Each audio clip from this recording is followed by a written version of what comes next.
ছেলে যেন দুর্ঘটনায় না পড়ে সেটাই ছিল বাবার চেষ্টা। তবে সেই চেষ্টায় যে দুজনের মৃত্যু ডেকে আনবে তা কে জানত।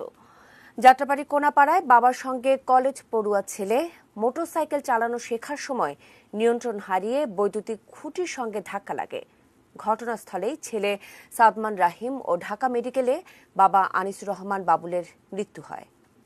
জীবনভর শুনছি বাবার কোলে সন্তানের লাশ, আজকে বাবার কোলে একসাথে লাশ হয়ে গেল, বাবা পুত। মনসুর মিয়ার আক্ষেপ চোখে মুখে। দুর্ঘটনার সময় চাচাতো ভাই বাবুল ও তার ছেলের সামনের মোটরসাইকেলেই ছিলেন তিনি। গ্যারেজে মোটরসাইকেল সারিয়ে একই সঙ্গে বাড়ি ফিরছিলেন।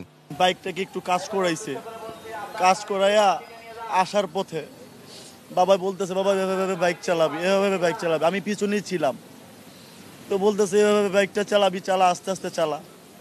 তো হঠাৎ করে নতুন বাইক, তো ছেলে খুব জোরে টান দিছে, আর ব্রেকিং কন্ট্রোল না করতে পেরেই একদম তারের খাম্বার সাথে বাড়ি খায়া ছেলের সাথে সাথে ডেট। কে জানতো বাবা ছেলের শেষ যাত্রা হবে এভাবে। গত কয়েকদিন ধরে সাদমান মোটরসাইকেল চালানো শিখছিল, তাই তো প্রশিক্ষক বাবা ছেলেকে মোটরসাইকেল চালাতে বলে পেছন থেকে দিক নির্দেশনা দিচ্ছিলেন। কিন্তু কোনাবাড়ির শূন্য ট্যাংরার এই জায়গায় রাস্তার মোড়ে এসে বাধে বিপত্তি।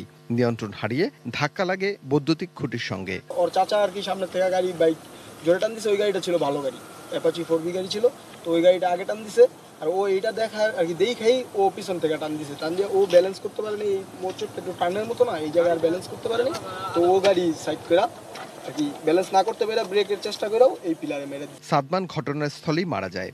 আর গুরুতর আহত অবস্থায় আনিসুর রহমানকে ঢাকা মেডিকেল কলেজ হাসপাতালে নেওয়া হয়। রাত 9:45টার দিকে তিনিও চলে যান না ফেরার দেশে। বড় ছেলে সাথে সাথেই মারা গেছে, আর বাবার মাথায় ব্যান্ডেজ করে দিছিল, 8-10টা সিলি করে দিছে। পরে আমরা মেডিকেলে আনলাম, আনার পরে এই জায়গায় বলতেছে যে মারা গেছে।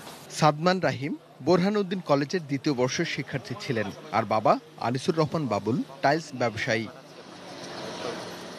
Arif Hossain, ATN news, Dhaka.